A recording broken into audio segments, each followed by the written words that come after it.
सत्संग से सोधी आवे, नहीं जीव 84 में जावे। सत्संग से सोधी आवे, नहीं जीव 84 में जावे।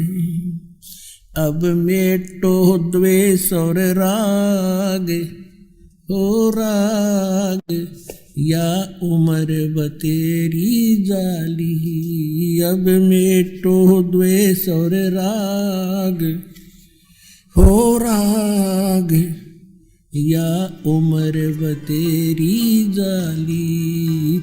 इनसे कोई पूछता है कि परमात्मा साकार है व निराकार, तो ये बताते हैं परमात्मा निराकार भी है साकार भी है।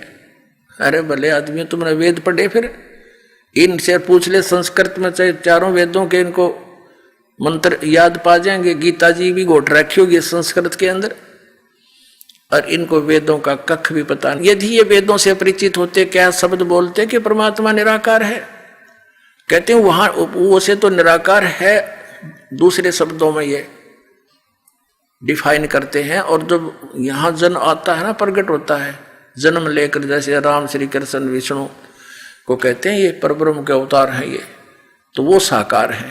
अरे वेद बताते हैं वो साकार है, परमात्मा नर आकार है, मनुष्य दृश्य सतलोक में रहता है। तो क्या इन आचार्यों को और शंकराचार्यों को वेद ज्ञान था? इनको पुराणों का ज्ञान नहीं, वेद तो बहुत दूर की बातें हैं। इनको श्रीमद् भगवद गीता का ज्ञान नहीं।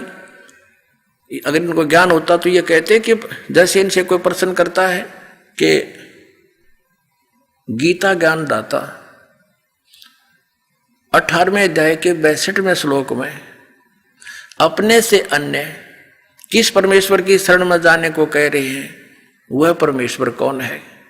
तो ये क्या कहते हैं, पहले तो संस्कृत बोल लेंगे, संस्कृत भी पूरी बोल देंगे, अनुवाद भी सही कर देंगे, फिर कहते हैं वो तो अपने ही बारे में कह रहे हैं। कमाल के आदमी हो तुम।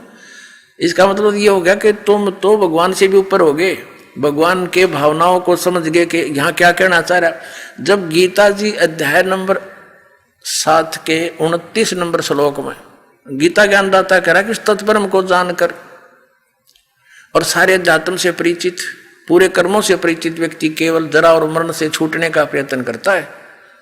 यानी वो फिर संसार की किसी वस्तु की इच्छा नहीं रखता, वो अपना बुढ़ापे वाले दुख से और मृत्यु के दुख से ही छूटने का प्रयत्न करता। जो तत्परम से परिचित हो चुका है, उस परम अक्षर ब्रह्म से, परमेश्वर से परिचित हो चुका है।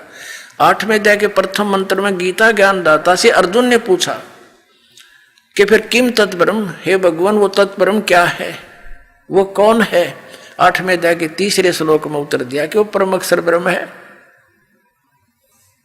पुण्यात्मा, इतना क्लियर है इस श्रीमद् भगवद गीता में। गीता ज्ञानदाता अपने से अन्य परम अक्षर ब्रह्म, उस परमेश्वर की जानकारी सबसे दे रहा है। और गीता जी अध्याय नंबर 8 के श्लोक नंबर 5 और 7 में गीता ज्ञानदाता कहता है मेरी भक्ति कर, युद्ध भी कर और मुझे ही प्राप्त होगा, तू चिंता ना कर। क्योंकि ये नियम है कि जो अंश में जिसके विभाव में भावित रहता है, जिस पर आश्रित रहता है, जहां आशा तहां बादशाह हुई, वही उसी के पास जाता है। 8वें जाके 5 और 7 में तो गीता ज्ञानदाता अपने विषय में करा कि मेरी भक्ति करेगा तो मुझे प्राप्त होगा।